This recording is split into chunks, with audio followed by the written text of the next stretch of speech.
Assalamualaikum, salam sejahtera dan selamat bertemu kembali di dalam siaran langsung Senada Semarak Seni dan Budaya, Anjuran Perbadanan Adat Melayu dan Warisan Negeri Selangor.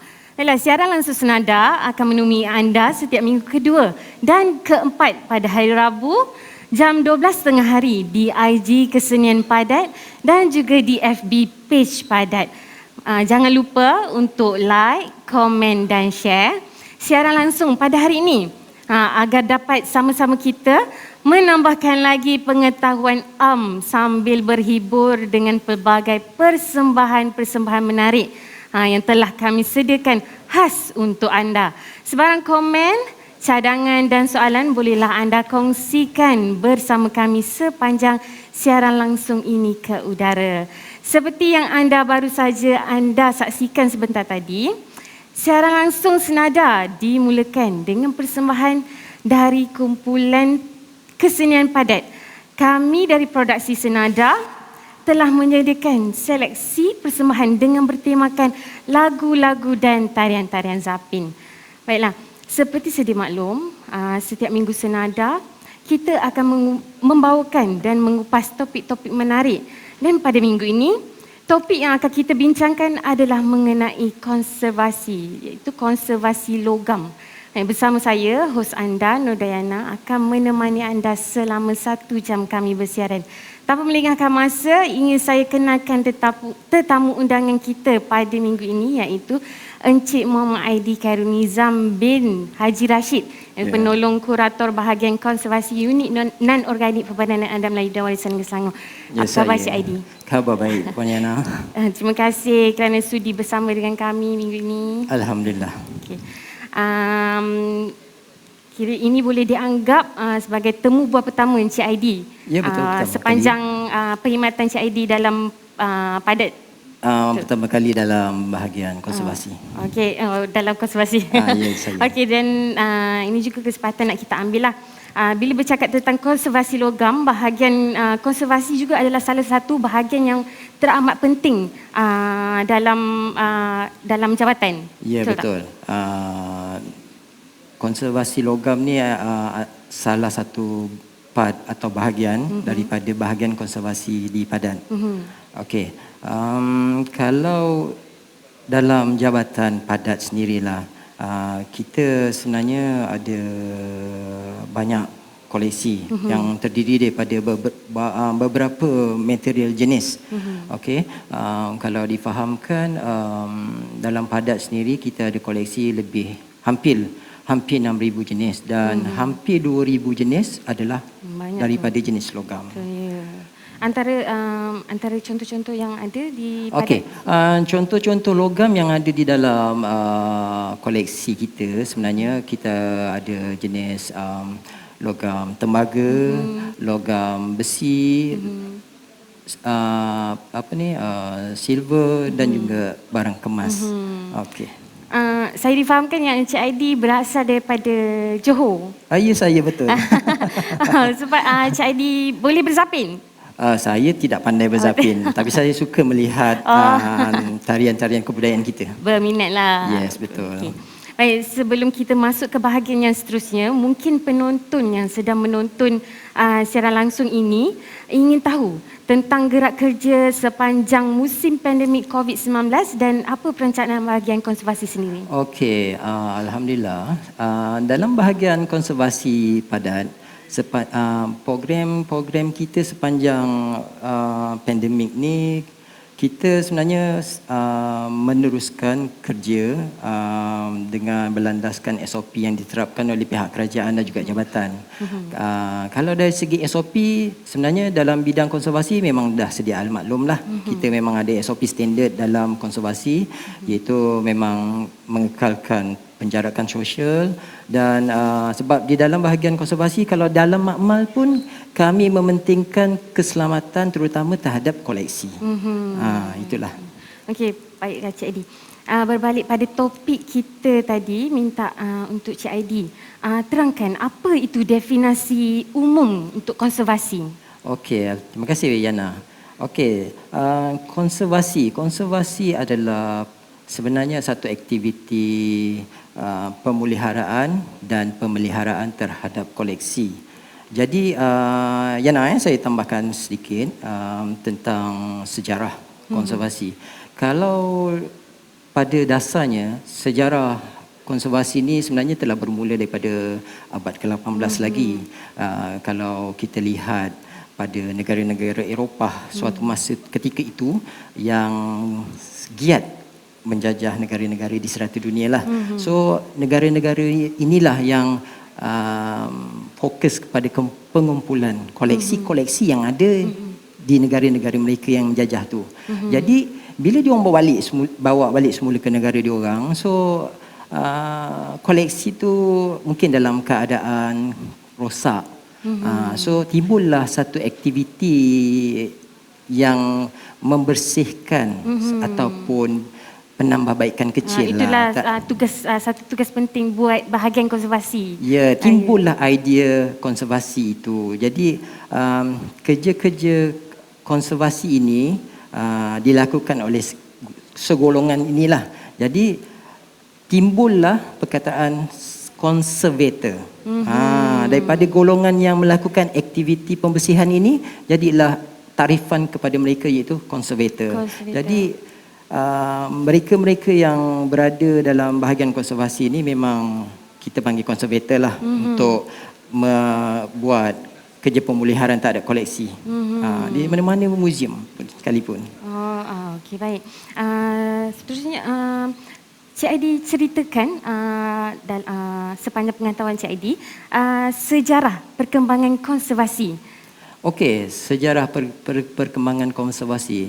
Kalau ikutkan seperti dalam negara kita lah, kalau sejarah perkembangannya bermula zaman-zaman kedatangan British, di mana pada masa itu kalau ikutkan Muzium Selangor sebenarnya adalah terletak di Kuala Lumpur. Okey, jadi orang British ni suka mengumpul bermulanya koleksi-koleksi binatang. Yang saya rasa sekarang ni koleksi itu telah ada pun di Muzium Taiping. Jadi kita sedia maklum, kita telah melalui fasa-fasa peperangan dunia pertama, perang dunia kedua. Jadi masa itu lembaga Muzium Selangor pernah dibomkan oleh pihak tentera Jepun dan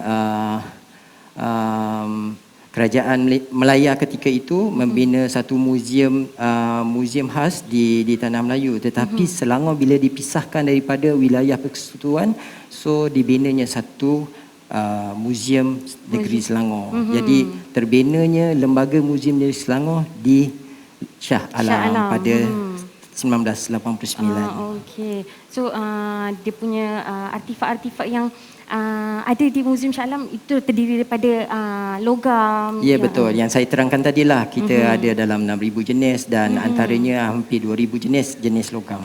Daripada awal dia bangunkan muzium ni. Ya, betul. Okey. Baiklah. Jadi apa peranan pusat konservasi sendiri, Cik Aidi? Okey.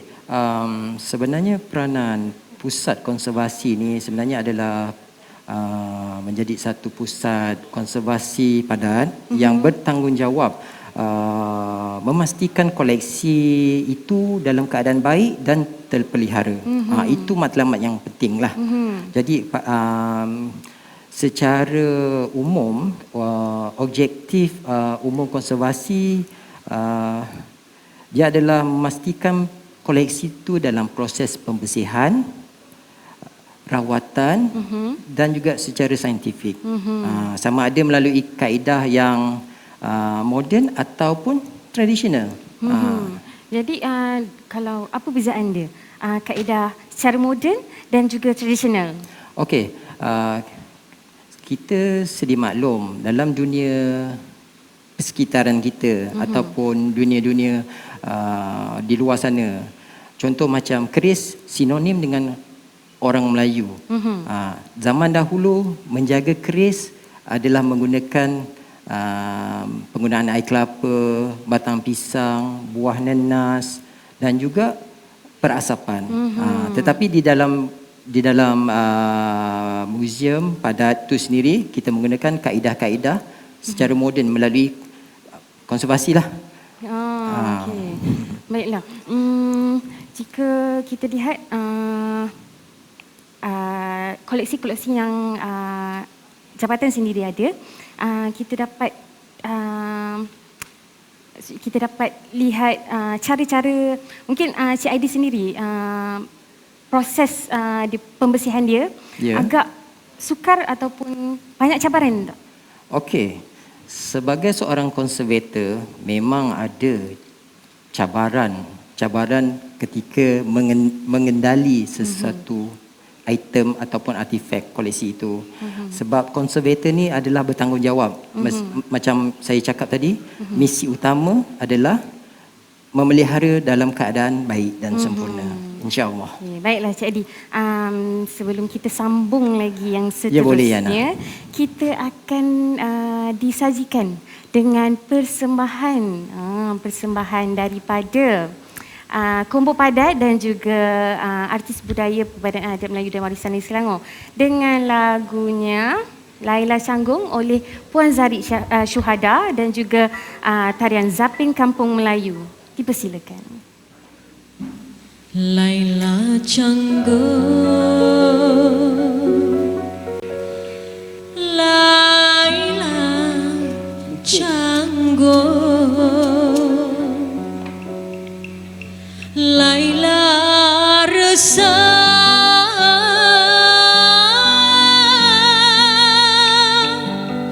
hatinya bingung.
daripada kumpulan kesenian padat dan juga combo padat. Tak lupa juga kepada penyanyi-penyanyi latar.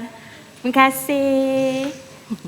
Okey, baiklah, kita akan sambung sembang warisan kita dengan sedikit demonstrasi, ya Cik Aidi? Ya, saya. Okey, baik, bersama kita siapa? Okey, saya memperkenalkan bersama kita ni adalah Encik konservator Encik Muhammad Kayat daripada bahagian konservasi. Sekarang kami membuat satu demonstrasi tentang pembersihan keris. Jadi ini pembersihan secara moden ataupun tradisional? Okey, yang saudara kita sedang melakukan dalam kaedah moden lah. Kalau kita perhatikan pada demonstrasi kita ni, konservator sedang membersihkan permukaan, iaitu sapir, sarung keris yang diperbuat daripada kayu. Jadi kalau ada seni ataupun motif pada permukaan koleksi, kita akan lakukan secara perlahan-lahan lah. Sebab kita secara nak teliti jagakan motif tu daripada rosak. Daripada rosak.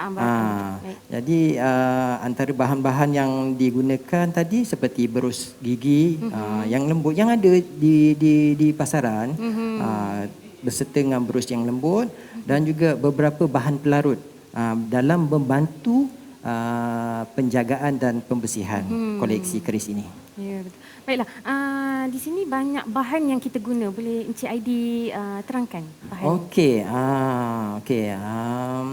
saudara kita telah merumuskan penggunaan bahan.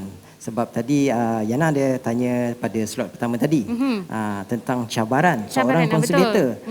Sebab seorang konservator dia akan melalui proses-proses tertentu, iaitu kalau saya terangkan dalam permulaan sebelum menyentuh koleksi, dia akan membuat analisa terlebih dahulu. Bila analisa tentang sesebuah koleksi, adakah koleksi itu dalam keadaan baik ataupun sebaliknya, adakah dia dalam keadaan stabil atau tidak. Itu main peranan dalam seorang cabaran konservator. So daripada analisa barulah aktiviti seterusnya, iaitu dokumentasian, iaitu daripada hasil perhatian terhadap koleksi, dia akan mencatat dan merekodkan apa yang dirasa tentang keadaan koleksi. Dan laporan bergambar tu amat penting, sebab kita nak tahu tentang kondisi tentang rupa bentuk asal sebelum disentuh dan sebelum dia dibaik pulih dan selepas dibaik. Ya, betul Yana. Ya, betul. Sebab itu penting, sebab bila berlakunya sesuatu tragedi yang kita tidak mahu terjadi, seperti kerosakan terhadap objek. Jadi daripada hasil bukti itu kita boleh menerangkan dan menceritakan apa sebenarnya yang berlaku. At least kita boleh cakaplah mungkin kerosakan telah dijumpai sebelum disentuh. Jadi kalau macam contoh keris ni ada cacat seperti terkuis ataupun terkopik sikit, dia akan dicantumkan balik ataupun itulah sebenarnya cabaran konservator. Adakah apa yang Yana cakap tadi tu, koleksi yang dikatakan ada sompekan ke ataupun hilang motifnya, kita cuba sebaik mungkin tentang apa yang berlakunya kecacatan tu. Tetapi selalunya kita akan membiarkan koleksi itu dalam keadaan di mana macam kita jumpa, sebab nilai-nilai lama tu sebenarnya menjadi satu tarikan ataupun menunjukkan tentang keaslian tentang sesuatu koleksi itu. Jadi dia akan kekalkan bagaimana rupa dia daripada dijumpa sampailah dibaik pulih, dia akan kekalkan begitu. Kadang-kadang sebenarnya apa yang terjadi, kadang-kadang dia memberi satu sentimental value tentang sesebuah koleksi itu. Kalau kita jadikan dia seperti baru, dia tak memberi impact. Lebih baik kita beli keris baru saja. Betul tak? Jadi apa yang kita peranankan, apa yang kita bertanggungjawab terhadap koleksi yang ada di Padat. Begitulah kita cuba untuk jadikan dia bagi tujuan pameran. Sebab tujuan pameran tu adalah aktiviti yang terakhir selepas menyentuh ataupun memelihara baik pulih sesebuah koleksi itu. Jadi bila kalau kita cakap pasal perbezaan antara rawatan secara tradisional lama dan moden, mana lebih prefer untuk Cik Aidil? Okey, kalau di dalam Padat, kita dalam bahagian konservasi kita memang mengisyukan tentang kaedah moden sebab itu adalah standard yang telah distandardkan oleh konservasi sedunia. Maknanya kita menggunakan bahan-bahan yang telah terbukti menunjukkan bahawa bahan ni adalah tidak merosakkan ataupun tidak memudaratkan sesebuah koleksi sebab adanya penerangan pada bahan-bahan yang mungkin ada di pasaran. Jadi konsep konservasi sebenarnya bukan mengekalkan tentang apa yang dibaik pulih sebab konsep konservasi ni sebenarnya adalah untuk kajian. Mungkin setelah dipelihara, kita mungkin dapat mengekalkan untuk memanjangkan usia daripada terus dirosak. Mungkin selepas dikonserv, dia mungkin dapat bertahan 3, 5 tahun ataupun 10 tahun. Dan para konservator akan datang akan melakukan kajian lebih lanjut. Dan pada masa itu mungkin bahan-bahan lagi canggih. Begitulah sebenarnya peranan konservator. Konservator. Okey, ya. Okey, di dalam rawatan tradisional macam kita cuci keris ni, kita yang saya difahamkan menggunakan air kelapa. Ya. Macam mana tu Cik Aidil? Okey, sebenarnya Kenapa menggunakan air kelapa? Okey. Itu adalah rawatan cara tradisional Okey. Sebenarnya apa yang kita tahu tentang air kelapa itu sebenarnya adalah bersifat alkali. Sebenarnya sama yang dalam kaedah moden. Macam kami ada menggunakan air suling. Air suling ni adalah air yang telah ditapis dan tidak kalau boleh kita tapiskan tahap-tahap garam yang mengandungi dalam air bersih. Yang air pipe kita ni kadang-kadang ada mineral-mineral yang kita tidak mahu. Jadi air suling ni adalah terbaik untuk dalam kajian ataupun dalam bidang bahagian konservasi. Baiklah. Di sini saya ingin ingatkan sekali lagi, jangan lupa untuk like, komen dan share siaran langsung pada hari ini agar dapat sama-sama kita menambahkan lagi pengetahuan sambil berhibur dengan pelbagai persembahan-persembahan menarik yang telah kami sediakan khas untuk anda. Sebarang komen, cadangan dan soalan bolehlah anda kongsikan kepada kami sepanjang siaran langsung ini ke udara. Baik, sebelum tu kita tengok siapa yang komen dekat FB ataupun IG Padat. Baik, Hana Haha. Nice info, seronok dengar. Terima kasih. Terima kasih. Ada soalan Cik Aidil? Soalan dia Hana Haha. Mohon pencerahan antara kaedah moden dan tradisional yang mana lebih baik untuk memanjangkan jangka hayat satu-satu artifak? Macam mana tu Cik Aidil? Okey. Terima kasih kepada yang bertanya tu. Hana Haha, terima kasih soalan Hana yang Haha. baik juga bagi generasi ataupun mereka di luar sana. Sebenarnya dia ada pro dan kontra sebenarnya. Kalau pada dasarnya rawatan tradisional apa yang diamalkan oleh datuk nenek moyang kita suatu masa dahulu sebenarnya telah diajar pun itulah konservasi pada zaman itu. Kalau kita faham macam mana yang Yana tanya tadi tentang penggunaan air kelapa, tentang penggunaan batang pisang, buah nenas dan juga buah limau nipis terhadap keris contohnya. Sebenarnya masyarakat pada masa itu menggunakan bahan apa yang ada ketika itu. Dia bukan mengikut kepercayaan. Takkan mereka pada masa dahulu nak pergi pusat farmasi. Betul. Jadi kita sedia maklum masyarakat orang Melayu contoh menggunakan air kelapa. dah tahu buah kelapa tu memang ada. Apa yang ada di persekitaran kampung halaman di situ. Buah nanas, kita tahu buah nanas ataupun buah limau yang mempunyai kandungan asid nitrik yang berguna dalam bahan jenis logam. So sama dalam kaedah moden.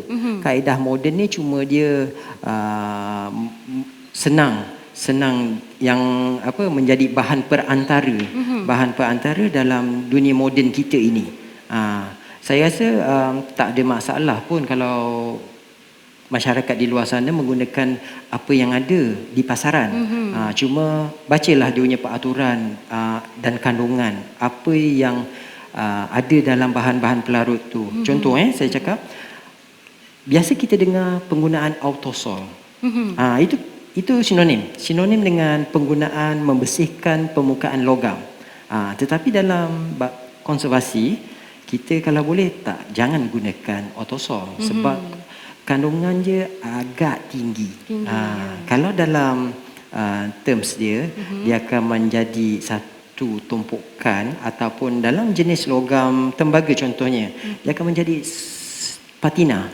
Patina, apa dia tu? Patina tu, apa maksudnya Cik Aidi? Okey, patina ni sebenarnya kalau dalam jenis logam seperti tembaga, dia adalah satu tindakan semula jadi ataupun tindakan refleks antara permukaan logam tembaga dan juga persekitaran.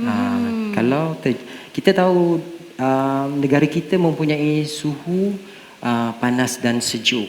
Jadi faktor persekitaran itulah menyebabkan terjadinya selalunya dalam permukaan tembaga ni dia akan menjadi satu tumpukan kecil hijau-hijau. Jadi apa kepentingan dia menggunakan patina ni sendiri? Sebenarnya patina ni ada bagus juga sebenarnya. Kalau dalam koleksi jenis logam tembaga ni, kalau dalam dunia koleksi, kita dalam pemuziman sebenarnya boleh mengetahui tentang keaslian sesebuah koleksi logam jenis tembaga. Kalau tak ada patina, bahawasanya koleksi tu bukan jenis asli lah. Kita ada pro dan kontra lah. Patina yang dimaksudkan tu, contoh pada depan mata saya ni, kalau kita lihat di ukiran tu utamanya, yang color putih itulah menjadi sisa-sisa yang kita tak nak. Sebenarnya dia akan mengakis bahan permukaan tu. Kalau boleh, dia haruslah dibuang dengan kadar segera. Sebab dia akan jadi lubang dalam jangka masa yang lama. Macam itulah, Jana. Okey. Baik. Seterusnya, kalau kita ikutkan untuk baik, yang ni Cik Aidi sebutkan tadi secara moden. Ya, betul. Jadi kalau secara tradisionalnya, lebih dia punya proses untuk membersihkan lebih kena teliti ataupun lebih mudah? Okey. Sebenarnya kalau secara tradisional tu, bagi saya tak ada masalah. Cuma ada sesetengah masyarakat ataupun dalam dunia moden ni, contohlah kita tahu kalau penjagaan keris contohnya ada melibatkan menggunakan asap. Tapi di dalam dunia menjaga keris sebenarnya perasapan tu sebenarnya adalah satu proses pengeringan terhadap keris yang dikatakan mandi tu. Mandi tu sebenarnya membuang kekotoran, habuk pada permukaan. Dan bila adanya penggunaan bara api daripada batu kemenyan tu, sebenarnya dia mengeringkan keadaan terutamanya bilah mata keris tersebut. Dan asap tu sebenarnya memberikan satu haruman sebenarnya. Jadi dia mungkin mengekalkan tentang kondisi besi mata bilah keris tu. Jadi bagi saya terms konservasi itu cara kaedah tradisional dan moden itu sebenarnya hampir sama. Jadi mungkin kita boleh hapuskan perasaan orang kata khurafat, kita sempang jauh. Kita fikirkan itu adalah penjagaan koleksi keris. Okey, kalau macam keris ni, kita, kebanyakannya lah, kalau tak silap saya, kalau kita jumpa keris, dia masih lagi tumpul, betul tak? Maksudnya dia dah tak setajam sebelum. Okey. Jadi semasa kita proses pemeliharaan tu, kita akan tajamkan dia dengan cara bagaimana? Okey, dalam bahagian konservasi kami ni sebenarnya kalau tidak tumpul tu sebenarnya kita hanya membersihkan. Kalau nak menajamkan tu pun tidaklah ketara sangat sebab kita sebenarnya menjaga tentang keaslian keris itu. Bagus juga soalan Yana tadi. Kalau kaedah secara tradisional. Tadi saya ada sebut tentang batang pisang. Apabila Batang pisang. mereka menggunakan tusukan terhadap batang pisang. Jadi secara tak langsung dia akan menajamkan. Menajamkan. Ya, betul. Tetapi dalam kaedah moden pun kita memang ada menggunakan peralatan tetapi tidaklah menajam setajam-tajamnya. Tapi kita just menjagalah keselamatan konservator kami juga. Baiklah, di sini saya baca lagi komen-komen di FB Okey. padat. Assalamualaikum, Fatimah Razita Sulung. Waalaikumsalam. Kayat, bekerja keras, Muhammad Kayat buat kerja ya terbaik. Afiq As. Dah ada Terima peminat kasih kerana menonton. Baiklah.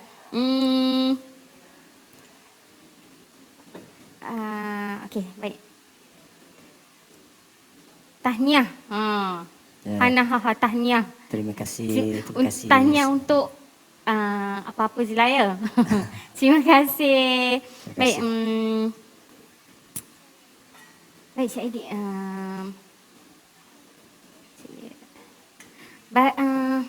Harapan.